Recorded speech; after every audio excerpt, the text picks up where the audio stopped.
Hello, I'm the Pink Phantom, and this is my podcast. Join me as I delve into the world of games and gaming, and especially old school RPGs. Together, let's voyage into the astral realm and check out my Phantom thoughts. So, in terms of gaming goodness, bundles, and such, I've found on the site Fanatical, normally more associated, I think, with video games, the Traveler 2300 AD RPG Classic Collection from GDW Games. And this is up to 21 products, depending on how much you spend. The 21 products is $8.99. So, pretty good bundle, pretty good value. If you're interested in Traveler 2300, and it looks like it's all fulfilled through Drive-Thru RPG, so it's all PDFs, obviously. Bundle of holding, they have the Achtung Cthulhu, fighting the Cthulhu mythos and such in World War II, essentially. It's a 2D20 game from Modiphius. So I know 2D20 is a favored RPG base to RPGs for a lot of folks that I listen to their podcasts. There's been a Conan 2D20. It gets a lot of really positive reviews from folks that I've listened to. On Kickstarter, I don't normally mention Kickstarters, but DERF Expanded. It's a rules light dungeon fantasy RPG inspired by the best of the old school and the new school of TTRPGs. Focuses on exploring dank dungeons and leaving with as much treasure as you can carry. Character generation is quick and flavorful. Delves are tense and reward careful exploration. And combat is dramatic and deadly. So, who doesn't love a good dungeon delve, right? And one other thing I wanted to mention, this isn't really, I guess, a purchase necessarily or a sale. But I got an email from Goodman Games, or maybe it came through Drive-Thru RPG, I don't remember which. But it was about the original Adventures Reincarnated line from Goodman Games, where they take an old school module and they reprint it, and then they also print a conversion to a modern setting, usually 5e, in it. And this was the Caverns of Thracia. And it was through Drive-Thru RPG, and I clicked over, and it was like $41.99 for this PDF. And I've discussed before here how I feel about very highly priced PDFs. And, it got me interested in seeing, well, what, is this available anywhere else? What does it cost? And in doing that, I ran across Original Adventures Reincarnated Dark Tower, also reprint the original and a 5e version. So the PDF version of that on Drive-Thru RPG is $76.99. Well, here's the thing. On Amazon, the hardcover version of Original Adventures Reincarnated Dark Tower is $81.43 right now. So not quite $5 more. Of course, you also would pay shipping, but when you can go to Amazon and get a hardback version of what would be a PDF at Drive-Thru RPG and only pay $5 more plus shipping, and if you've got like Amazon Prime or something, you're not going to pay anything on shipping on that thing. But anyway, that's just a digression. It's not really a purchase or something interesting of purchase. Although, if you want Original Adventures Reincarnated on PDF, and it is cheaper than what I think the original prices were for the hardcovers, because I think the discount on that Amazon one was about 25%, so that put it about $110 at full price. So if you've been interested in getting something and have it slightly more affordable than the hardcover for a PDF, then it might be something worth looking for on Drive-Thru RPG. But like I said, those prices a little too steep for my pocketbook, even if I wanted. Especially now with a lot of the originals they're reprinting are available in PDF themselves for a lot cheaper. So if you're not worried about the 5e version, then you wouldn't have any reason to buy it at all. Blog wise, the one that I guess tickled my fancy the most was on October 6th from the Sorcerer's Skull blog. Weird Revisited Spelljammer 1961, which was a repost from apparently 2020, which posited the basics of a Spelljammer where, the ability to Spelljam essentially came to life in 1961 Earth. Because apparently a bunch of aliens had played around with Earth's perception of physics and the universe as it was until they proved that they were able to reach space on their own. And then when they did, it was revealed that physics didn't quite work the way they thought it did, and that there were alien races in the solar system and things like that. It sounds a lot like a 1960s version of some of the space 1889, I believe, is the RPG, where it's the Victorian age, but they get some kind of magical, well, not magical, but they pseudoscience it, that there's ways to get into space, and so the race for colonies spreads out to the solar system just from Earth. Anyway, it was one of those things that my imagination just kind of caught my imagination, and so I thought I'd share it. And again, links to all this stuff will be in the show notes. But I'm going to stop blathering and talk more about OctOSR. To start off OctOSR, I'm going to go with a quote from, oddly enough, Star Trek: The Next Generation. I was reminded of it by a clip I saw on Facebook. It's from the episode Q Who. And at the end of the episode, Q says this: "If you can't take a little bloody nose, maybe you should go back home and crawl under your bed. It's not safe out here. It's wondrous, with treasures to satiate desires both subtle and gross, but it's not for the timid."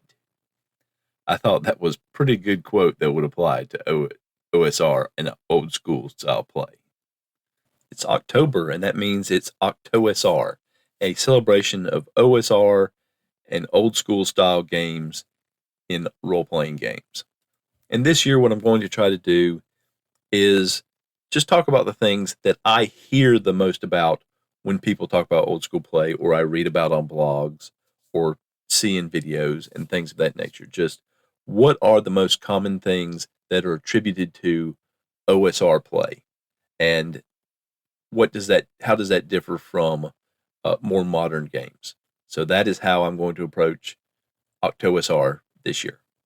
So the next piece of the journey of what does an OSR game play like? What are the facets of the game that are most mentioned when people talk about playing an OSR style game? And one of the big ones is a method of play. Now, the method of play utilized by OSR old school style games is has its roots in the old Kriegspiel style of war game. And in that style of war game, typically you have groups of players leading armies in a designated scenario, and they are operating by what is called double blind. Neither one of them can see the entirety of the situation around them. They just know the entirety of the situation in the scenario. They can just see the situation around them. They would be able to see if they were in the field with the armies that they are pretending to lead. That is the information that they know. And they operate through a referee who is the only one that can see the entirety of the map, see all of the forces that both sides have, and know exactly what is going on.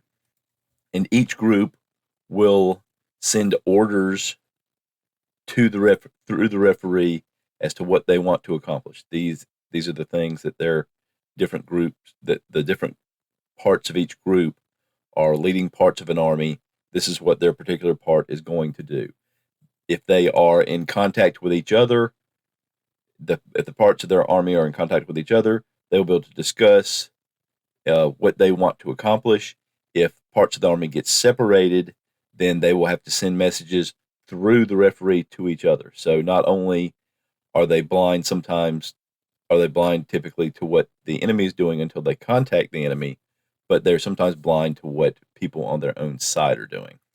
And the referee, knowing the situation on the ground, can determine when messages between groups arrive or if they arrive at all. If maybe they get lost or they get misdirected, and how the movement of the army will affect how they can receive orders.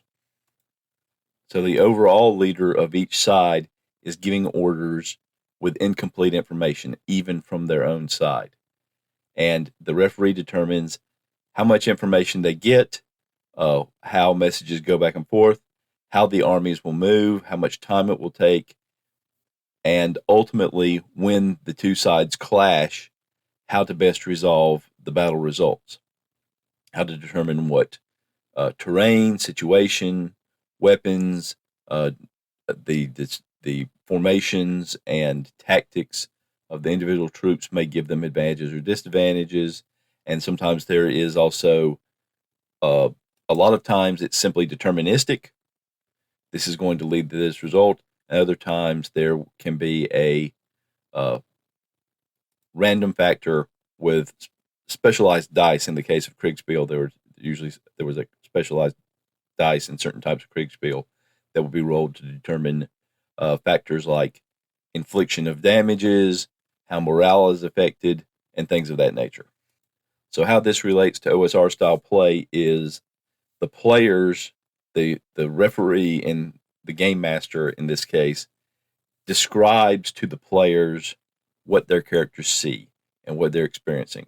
And then the players in turn will ask questions of the referee and then determine what actions they're going to take and describe to the referee the actions their characters are taking, what type of equipment they're using, what type of weapons they're carrying, how the party of characters is organized.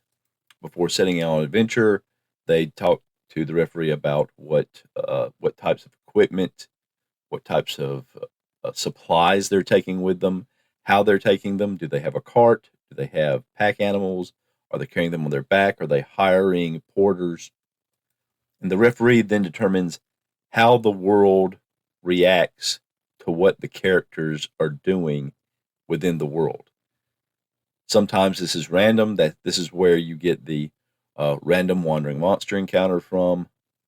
And as the players interact with NPCs and creatures in the game world, those NPCs and creatures will then, based on what their own motives are, will react to the actions of the characters. Sometimes they will act to help them. Sometimes they will act to hinder them.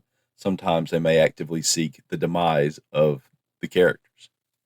So the players have to organize how they're going to approach, how they're getting to an area they want to get to, what sort of goals do they have, how do they want to achieve them, and then they have to react to how the world either works with them or works against them, as is related to the referee.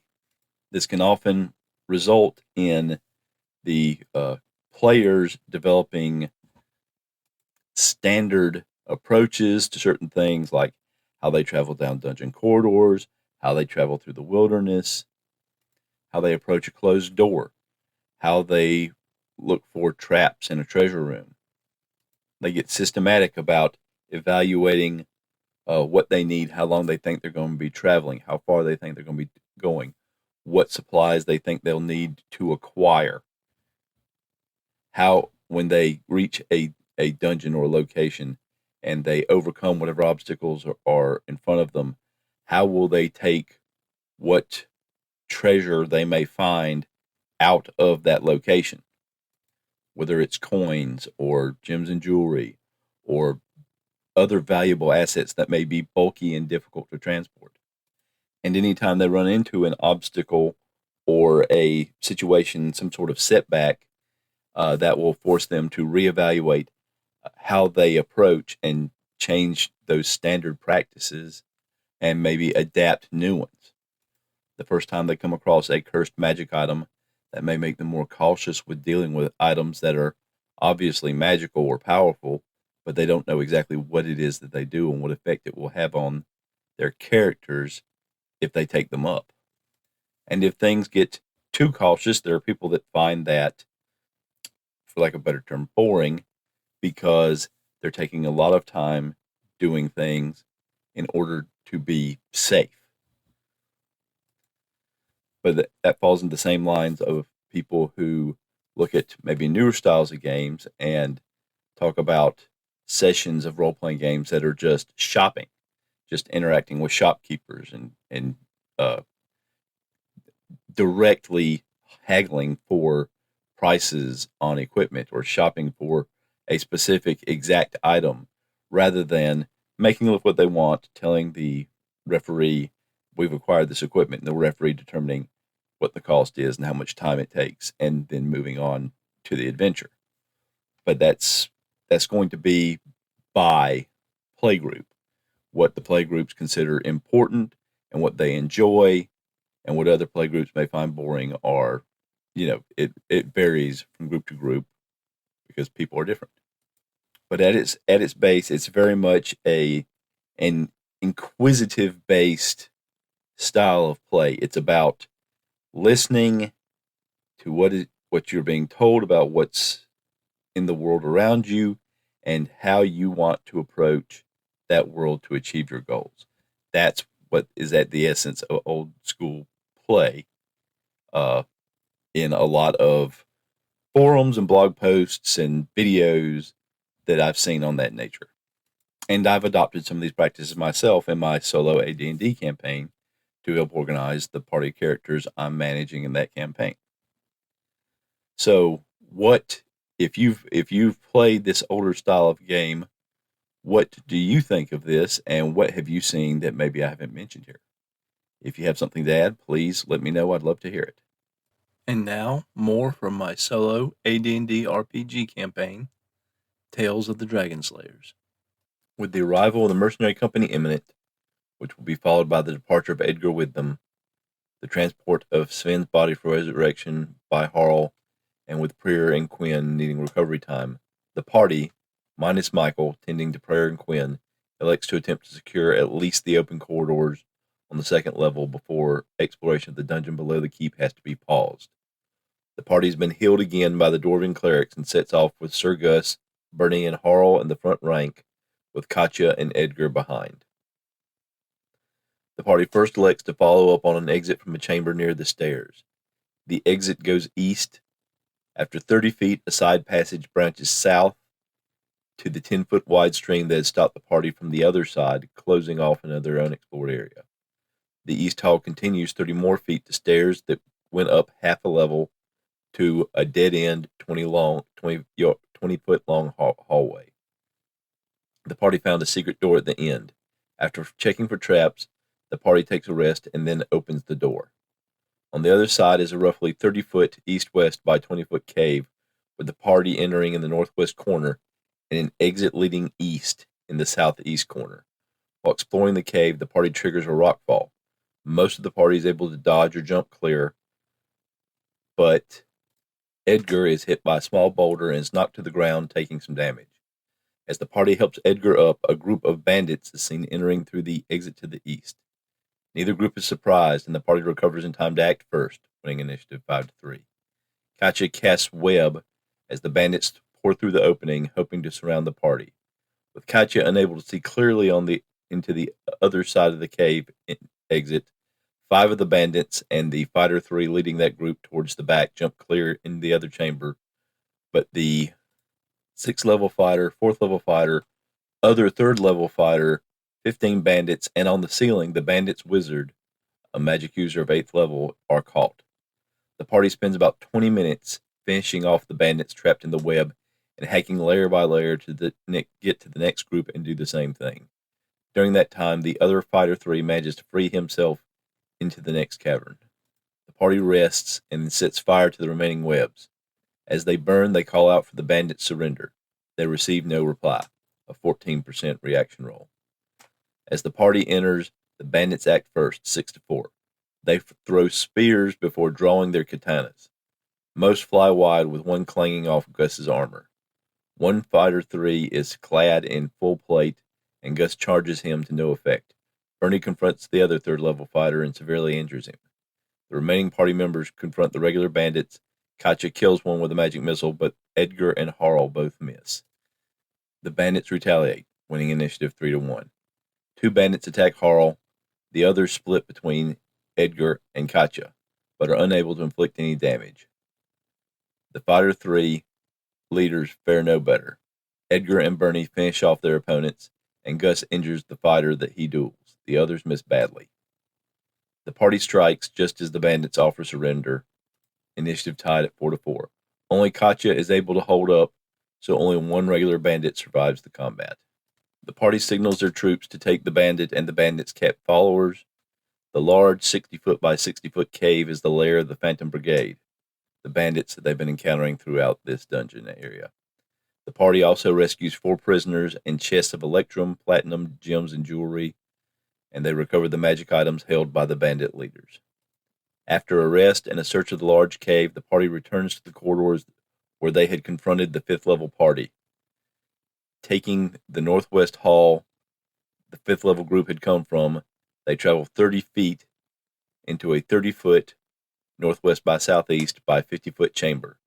An exit in the northeast corner shows where the other hall parallel to the one they had just explored enters the chamber. The party is charged by 10 Grimlocks and a leader. They win initiative 4-1. Harl and Edgar are both badly injured, but the rest of the party is battered but unwounded. Edgar kills one of his assailants, and Gus severely wounds the leader. The party seizes the initiative 6-4. Katya hits one of her attackers. Gus kills both of his. The Grimlocks waver but press on. Morale check passed by 3%. Katya and Gus both take wounds. Both groups strike at once. Initiative tied 3-3. Bernie kills one of the Grimlocks facing Katya, and Katya finishes off the other just as she takes a severe wound herself. Harl drops, as does the Grimlock leader, thanks to the Sword of Wounding. The party lashes out 3-2, winning initiative. Gus turns and kills a Grimlock. Edgar kills his last opponent. Bernie kills one of the Grimlocks standing over Harl while Katya injures the other. The last 2 Grimlocks surrender. Gus and Katya stabilize Harl, bringing him back to consciousness. The party searches the cave and finds a secret door in the northeast corner facing northeast and metal urns filled with electrum. Consulting their map, the party sees that the only unexplored areas on this level lay behind secret doors in this chamber and 2 others in a hall near the magic pool. All those have been disabled, as well as the elevator and the door to the stairs going down. Despite the day being less than half over, with Harl needing to return and their diminished numbers, they elect to call it a day. Upon returning to their quarters area, they find that the mercenaries have arrived. After an early midday meal, a horn of alarm sounds from outside the keep. And that's where we'll leave it until next time. The opening theme of this podcast was Strength of the Titans, and the closing music is Late Night Radio, both from Kevin MacLeod at Incompetech.com, licensed under Creative Commons by Attribution 4.0 license. If you have any thoughts or feedback, you can get in touch with me by leaving me a voicemail on my Google Voice number, 864-209-1441. That's 864-209-1441. Or through SpeakPipe at www.speakpipe.com/Phantom Thoughts. That's www.speakpipe.com/Phantom Thoughts. Or you can send me a message or an audio file on Discord, where I can be found the Pink Phantom, or through email, phantomthoughtspodcast@gmail.com. That's phantomthoughtspodcast@gmail.com. I don't have to play or read your feedback on the podcast if that is not your preference. Just let me know.